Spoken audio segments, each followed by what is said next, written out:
Assalamualaikum warahmatullahi wabarakatuh. Semangat pagi, soleh-solehah kelas 7.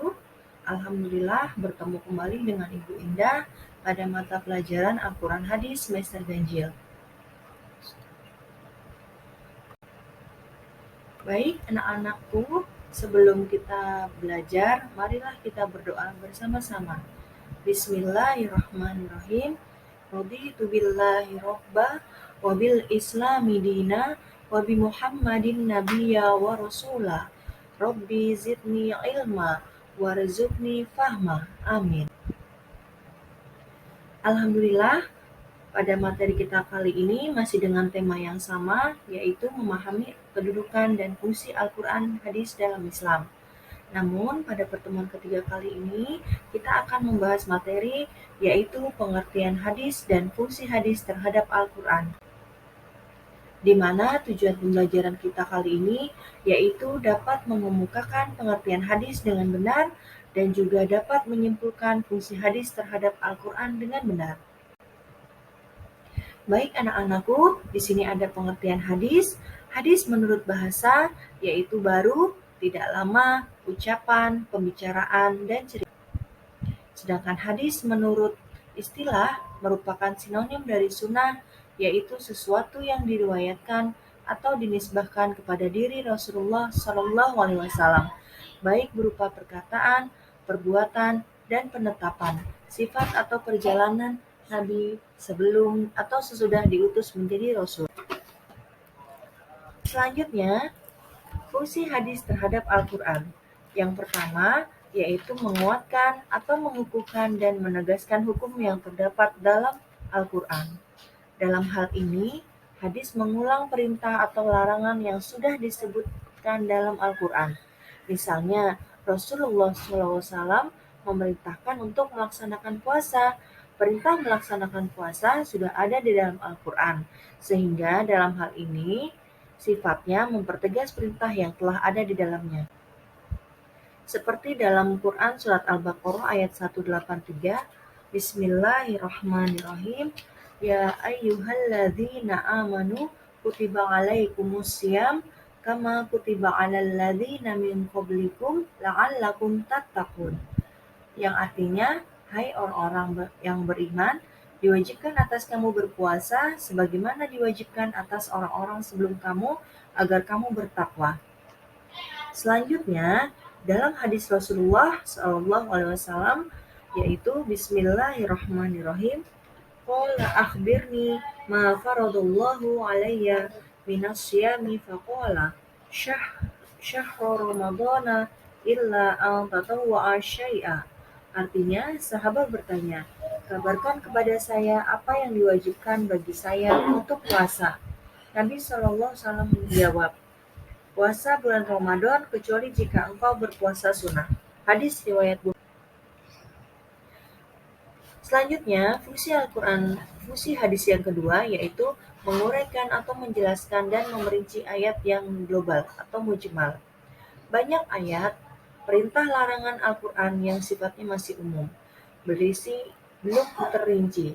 Al-Quran memerintahkan untuk mengerjakan sesuatu perbuatan, namun belum ada ayat yang menjelaskan bagaimana cara melaksanakannya. Sehingga perintah yang belum bisa dilaksanakan, dalam hal ini hadis memerinci ayat yang global dalam Al-Quran. Seperti dalam Quran Surat Al-Baqarah ayat 83, Bismillahirrahmanirrahim, wa aqimus shalah wa atuz zakah. Laksanakanlah sholat dan tunaikanlah zakat. Perintah sholat ini diperintahkan dalam Quran Surat Al-Baqarah ayat 83 dan surat lainnya, namun tidak ada satu pun ayat dalam Al-Quran yang menjelaskan bagaimana cara melaksanakan sholat. Tata cara pelaksanaan sholat secara lengkap diajarkan dan dicontohkan langsung oleh Rasulullah SAW sebagaimana sabdanya. Bismillahirrahmanirrahim. Shollu kama ro'aitumuni usolli. Yang artinya, sholatlah kalian semua sebagaimana kalian lihat aku sholat. Hadis riwayat Bukhari. Fungsi yang ketiga yaitu menetapkan dan mengadakan hukum yang tidak disebutkan di dalam Al-Quran. Dalam hal ini, hukum yang ada adalah merupakan produk hadis atau sunnah yang tidak ditunjukkan oleh Al-Quran. Misalnya, haram memakan burung yang berkuku tajam, haram memakai cincin emas, dan kain sutra bagi laki-laki, dan lainnya. Sabda Rasulullah Shallallahu Alaihi Wasallam. Bismillahirrahmanirrahim. Kullu dhi nabim minas sibai fa'akluhu haramun. Artinya, setiap binatang buas yang bertaring, maka memakannya adalah haram. Hadis riwayat Muslim. Dan fungsi yang terakhir yaitu membatasi keumuman ayat Al-Quran. Banyak perintah di dalam Al-Quran yang mengisyaratkan berlaku secara umum. Seluruh manusia atau umat Islam baik laki-laki maupun perempuan, besar maupun kecil, sehat maupun sakit, sedang bepergian maupun di rumah, dan lain-lainnya, Rasulullah SAW mengkhususkan. Misalnya, Allah SWT memerintahkan seluruh orang beriman untuk melaksanakan salat Jumat. Terdapat dalam Quran Surat Al-Jumu'ah ayat 9. Bismillahirrahmanirrahim.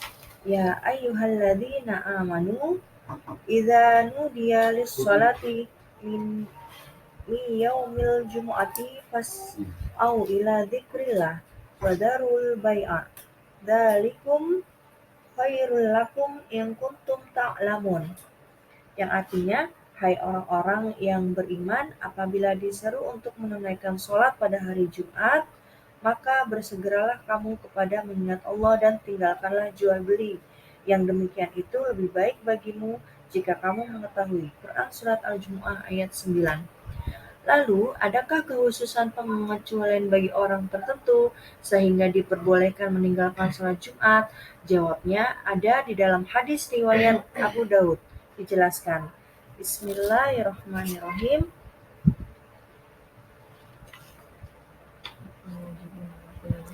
Al-jumu'atu haqqu wajibun ala kulli muslimin ilal arba'atun abdum mamlukun au umro'atun au sobiyun au maridun. Artinya, Jumat adalah kewajiban bagi setiap muslim kecuali 4 orang, hamba sahaya yang dimiliki, perempuan, anak kecil, dan orang yang sakit. Hadis riwayat Abu Daud.